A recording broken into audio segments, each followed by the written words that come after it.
సరే 6వ వార్త. విన విరుందిట్టేనో గంటా కర్ణనై పోలే.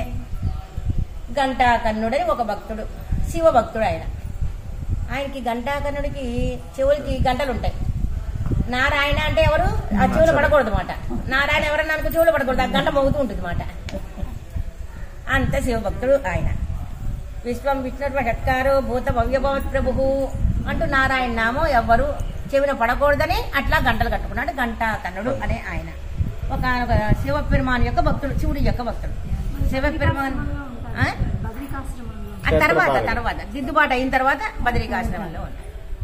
ఒక సందర్భాన శివపెరుమాన్ దగ్గరికి వెళ్ళి నాకు వైకుంఠం కావాలి అన్నారట.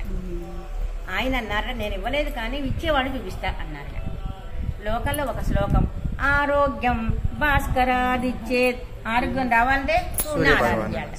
జ్ఞానం రావాలంటే ఎవరిని ఆశ్రయించాలి? ఈశ్వర జ్ఞానం. ఈశ్వరుడు జ్ఞానాన్ని ఇస్తాడట, శివుడు జ్ఞానాన్ని. ఏ జ్ఞానం? మోక్షం నేను ఇవ్వలేను, వైకుంఠ నారాయణుడే మోక్షం ఇస్తాడు అని చెప్తారు. మోక్షమిచ్చే జనార్దన, మోక్షమిచ్చేవాడు నారాయణుడే. ఆ విధంగా ఘంటాకర్ణుడికి శివపెరుమాన్ చెప్పారు. కైలాసం వస్తాడు నారాయణుడు, అప్పుడు నువ్వు అడుగు అన్నారట. అప్పుడు కైలాసం వెళ్లే సందర్భంలో మరి ఏదో వాళ్ళిద్దరూ కలుసుకుంటూ ఉంటారు. ఆ విష్ణువు కైలాసం వెళ్ళినప్పుడు ఘంటాకర్ణుడు అడిగాట, నాకు మోక్షం కావాలి అని.